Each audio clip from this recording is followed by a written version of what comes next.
everybody.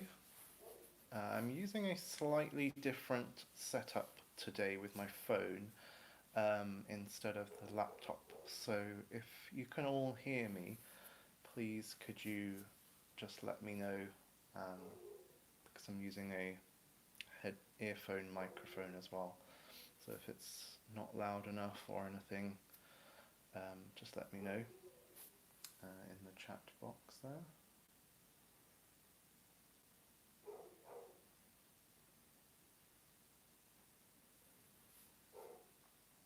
Or just say hi, hello. Oh, hi Ray. Can you hear me clearly?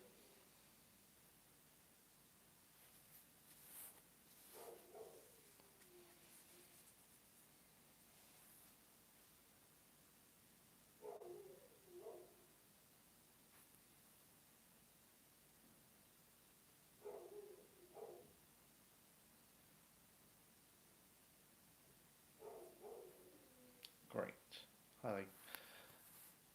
Excellent. Okay, so let's see if this works. And I'm hoping that the sound, especially when I play the flute, will be better with this setup.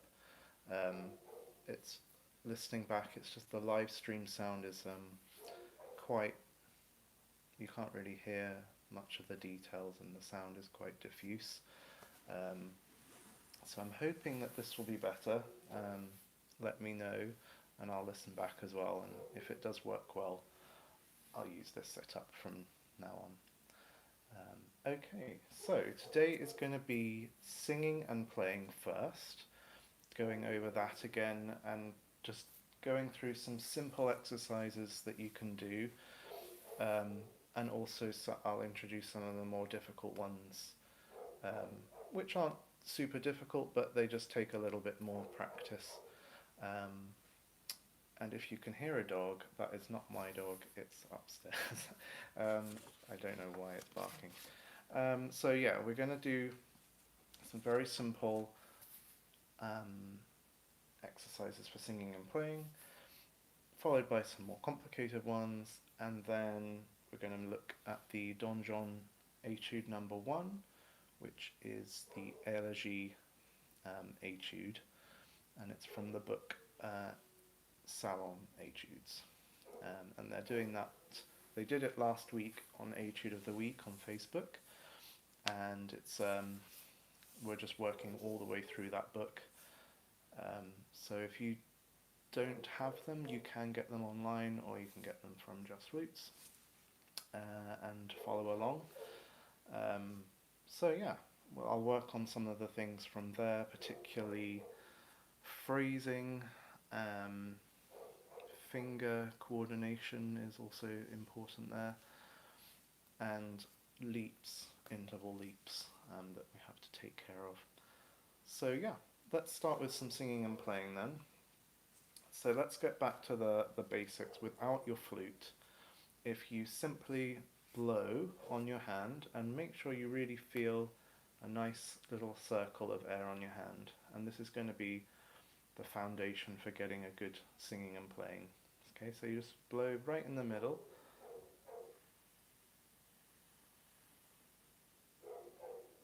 And try to make sure that the air is traveling fast. If it's too slow, it just won't combine with the voice and it won't really work. So you just need to make sure that that air is coming out pretty good and fast. Okay, next thing, sing any note, but sing it on an ooh. So your lips are in the right shape as well. So just sing ooh. One more time, just blowing. And then another one singing ooh. And then try, whilst you're blowing out, to introduce that ooh voice into the blowing part. So you keep blowing all the way through, and the voice just creeps in and both come at once.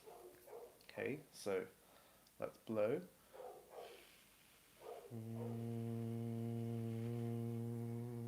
And just check on your hand, whether the air's still coming out. So one more time, we're just going to blow.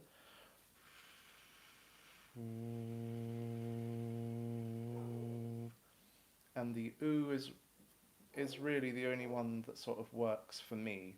If I try to sing an ah, it opens the lips up and then the air doesn't come through. So I always just think of an ooh, and maybe that helps people that haven't quite got it yet, is to think of the ooh. And you will feel a lot of buzzing vibrations around the lips and maybe around the jaw, and that is not a bad thing. It's really good. It's exciting all these muscles, and everything's sort of loosening up in the jaw, and you're getting your resonance for when you're bringing your flute up. So let's try it with your flute just in place. You're going to just do it off here. So we're going to blow again, and then sing, ooh, and then together, ooh. Okay, and bring that here. Let's find a note. So let's have B flat.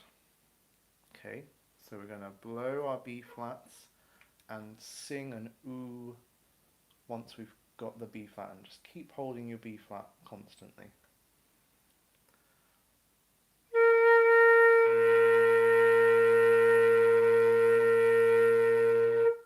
And you can come in and out with the voice.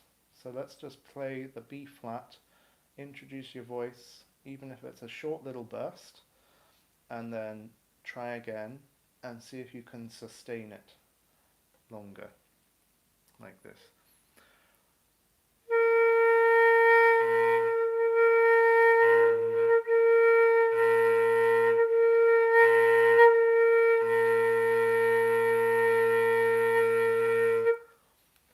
Okay, so really have to be both of those working in equal measure. Our airspeed nice and fast, ooh, and vibrations in the lips there. Okay, so it can't be done in a weakish way. It has to be delivered quite well. So don't be shy about it. That would be my piece of advice for that one. So once you've got that,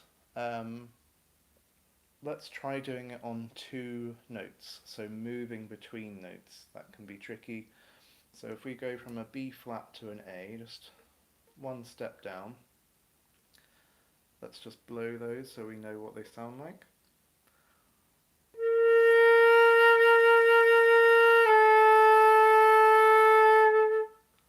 And then let's try and sing, let's just sing those.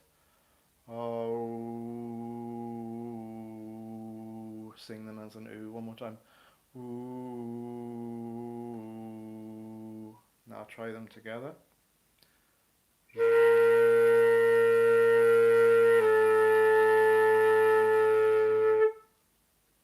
Good.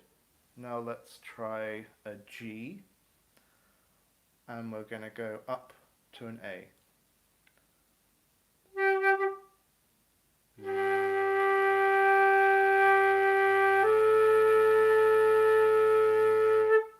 One more time, G to A.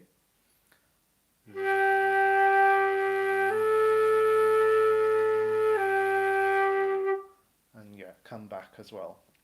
Now let's try 3 notes. So G, A, B, A, G, coming back as well.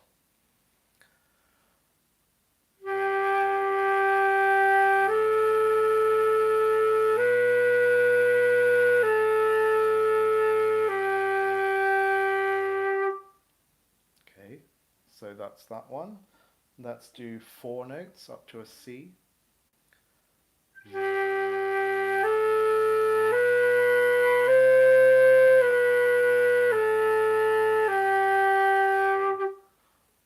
Good, and then 5 notes. So we have an EJ1 Tafnel and Gobert scale.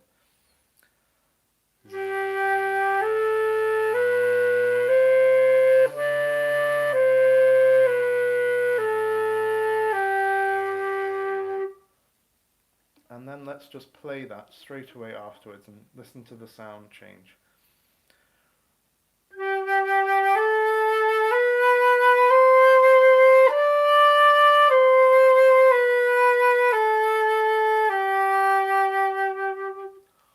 Okay, so I didn't have to blow hard or anything, but the sound immediately got warmer and just a lot bigger naturally. So that is finding a full sound without effort, which is nice when you don't have to try so hard. And often you get a smaller sound when you try too hard, when you're trying with too much muscle. The actual resonance of the sounds gets squished. So it might seem like you're blowing a lot, but out in the hall it won't be a full sound. So to get that big sort of enveloping sound like William Bennett, practice this exercise, because you will get bigger and bigger sound without trying so hard. So this is really good.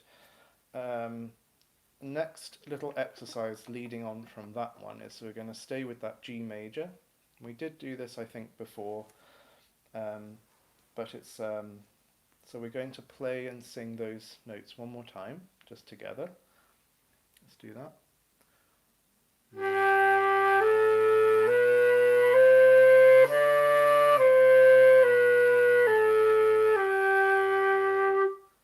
Now you're going to sing the G, but play the scale. So blow and finger the notes that we've just done, but you're going to sing the G. So it'll sound like this.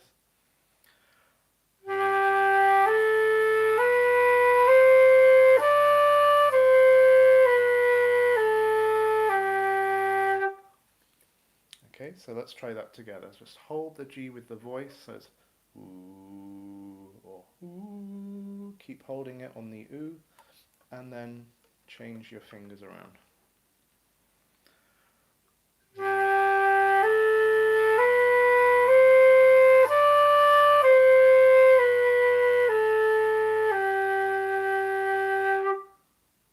Okay, good. Next one is to sing the scale, but only blow for G. Okay, so you're going to sing ooh whilst just holding a G.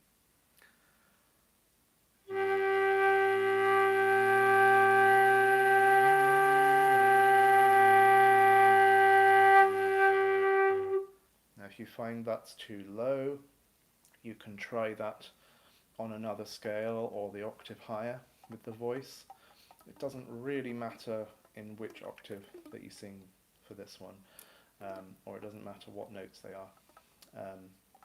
But if you can do G to D, that's good, because it's quite simple with the fingers. Right, so that's a little exercise, and then you just play that again.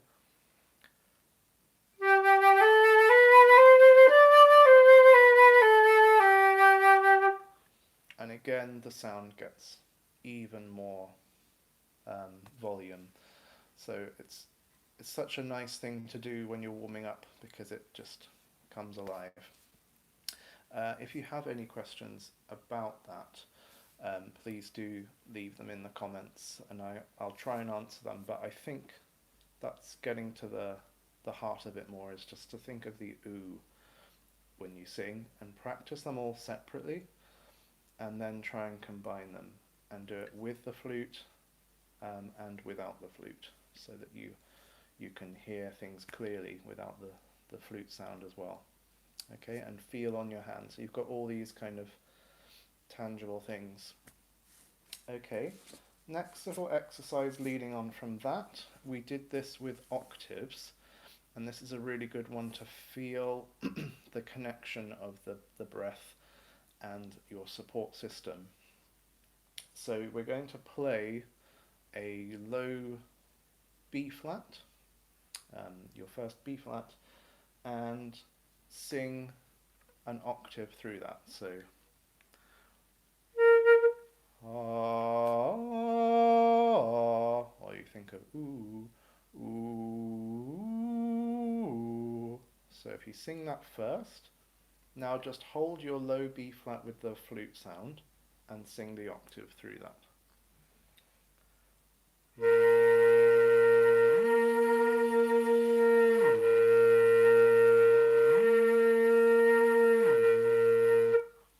Okay, so that opens up the voice even more and the sound. Now try your top, the higher B flat, so the next octave, and you're going to sing that one from the top. Ooh, and hold the flute sound as a higher B flat, so it'll sound.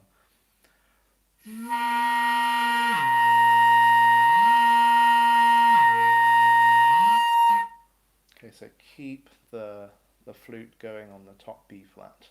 Let's try that together.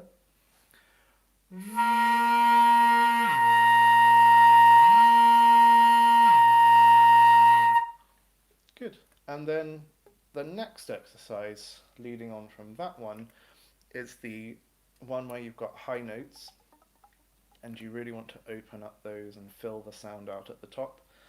A good one to do is that octave jump first. So let's try that on a high F. Oh, what's up there?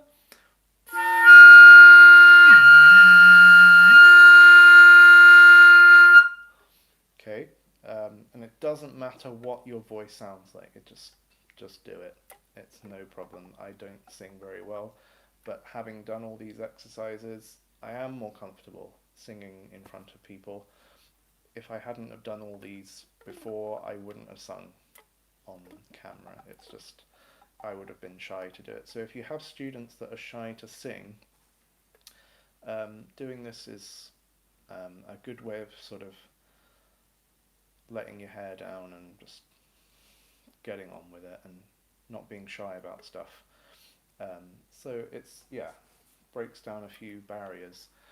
So let's just try that again. So singing an octave down from F.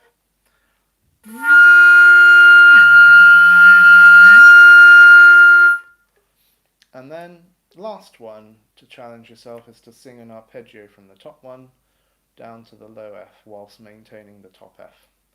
So you're going like that. Okay, so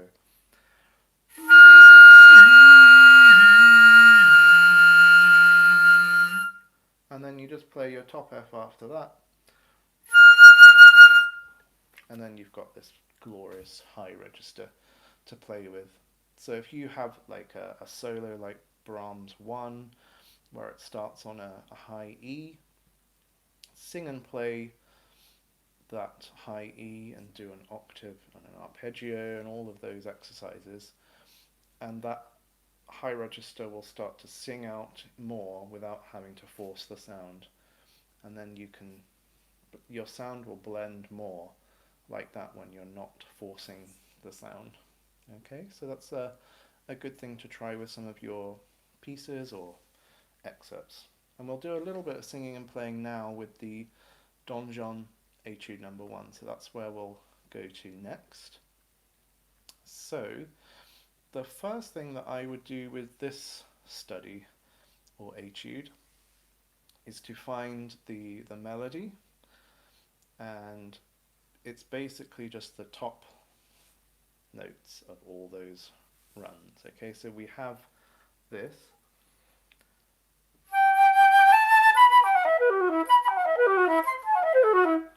Okay, so all those little notes, just take them out and just play the top line. Okay, so it's just going to sound like this.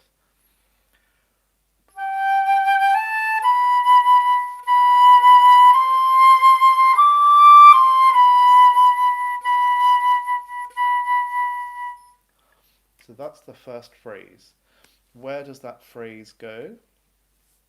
It's leading up to that D, and then it's taking us onto the next bar. So dee da dum da da dee da dum, and then it comes away from there. So we've got a growth to the second bar and a small diminuendo away from that with the repeated Bs. So let's try that kind of hairpin effect.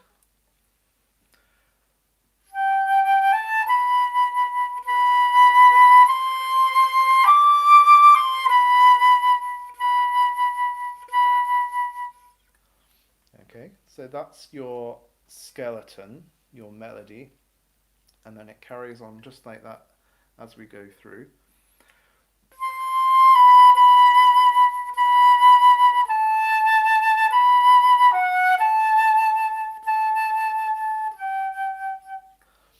Okay, and then all the way through it's like that until the double bar. So now to tackle all the little notes, I would start with the last 4 notes, so the low register ones, and just to practice those so that you get them under the fingers.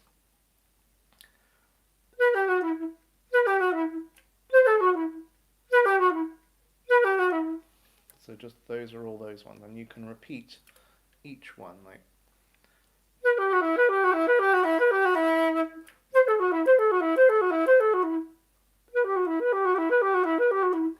that, okay, and keep them soft. And so if you think of the 8 notes there, they've got the 4 and the 4, because sometimes the 4 at the top are different to the 4 on the bottom. So let's practice the top bit now.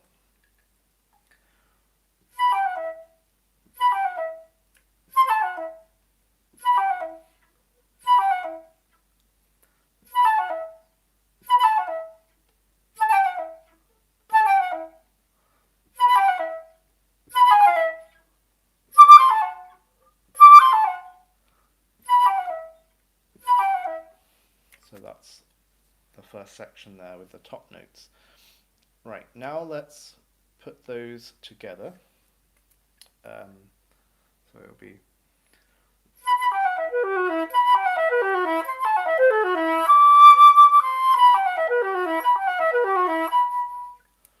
okay. Now getting from that low note up back to the B, we can practice. Luckily, E and B are part of the same harmonic series, so you can just practice that.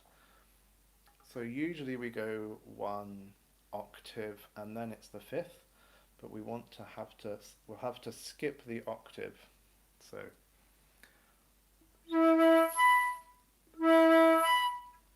see if you can go from the low E down a little bit, and then lift the air up, increase the airspeed, and get the third harmonic.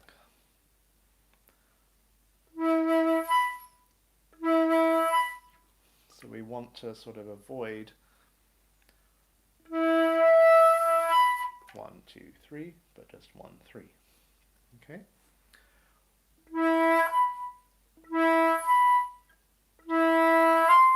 And the C you can do as an F harmonic. Okay. And then to practice the melody, you can also just do it all as harmonics. So it would be an E, E, F, G, E, E, E.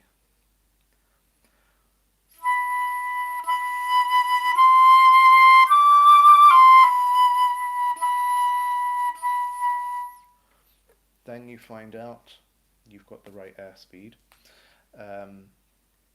Okay, that's that one. What's next? Going up to the top E at the end of that section. We need to practice that. So let's do the high register exercise where you split that down. So finger top E, blow slow on purpose, and gradually increase your airspeed to get back up to top E, but with a quiet sound.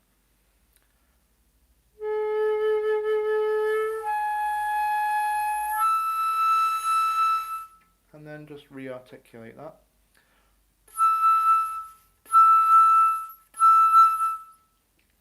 Now try and get that with all the notes there.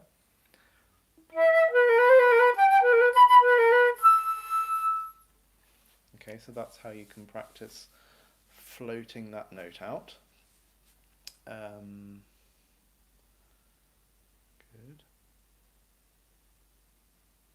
And then the next section, we have quite a lot of our... Oh yeah, what I was going to say with the first section as well is if you find how to make it a little bit simpler with the arpeggios. So the first arpeggio is slightly filled in E minor arpeggio. So just practice E minor first.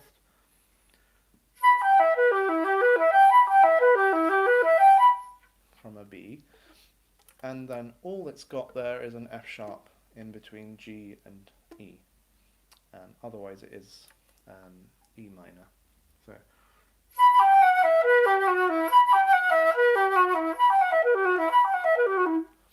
And do the slow, fast approach there as well. And you can find that with all the little runs there. For example, after the double bar where we have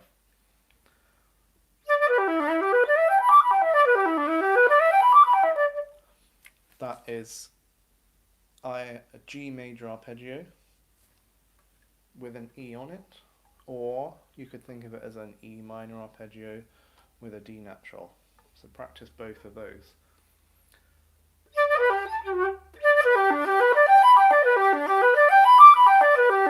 That's the G major, and then E minor.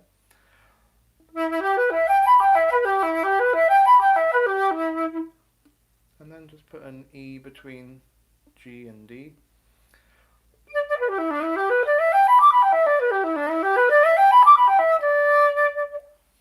Okay. That's how to practice these. They look difficult, but they're not actually that hard, because if you practice arpeggios and on scales, that's quite straightforward.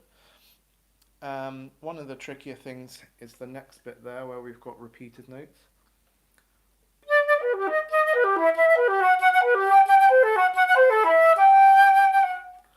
Okay, so to get that clear, make sure that the first note of the repeated notes you come away for. So if you did it very slowly,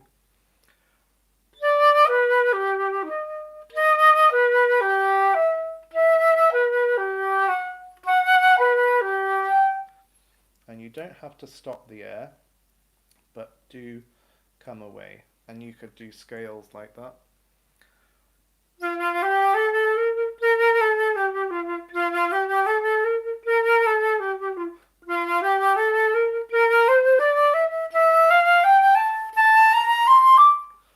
So practicing a repeated note, so just make up some exercises for that. So that's when you get it faster and you're still doing that jaw movement.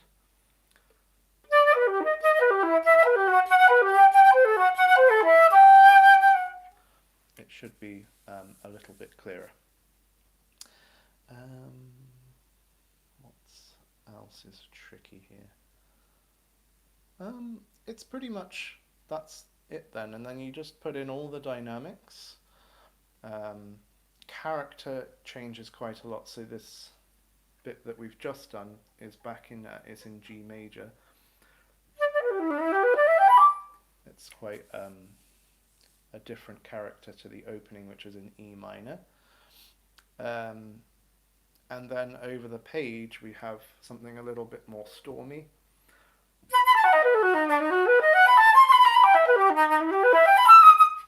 Something a little bit different there as well, and it's mezzo forte and it grows to fortissimo.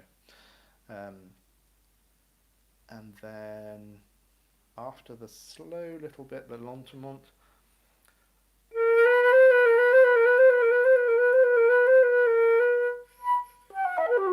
the melody comes back, and if you can float that out pianissimo, that's really effective if you can do that. So yeah, that's how I would practice it. Take all the little notes out first, practice the skeleton, then practice the lower portion of all the runs, practice the higher bit, and then put those together, then put the melody with that, then you've got the repeated note stuff and all those arpeggios to practice, and then putting all the character in. So I hope that helps, and I hope the singing and playing is a little bit more clear. If you have any questions, just leave a comment, and tomorrow we will have questions and answers, hopefully, and after that we will do Moy's 24 Studies number 2 if there's some time left. Otherwise we'll move it to next week. So I'll see you tomorrow, same time, 2 o'clock. Have a good day.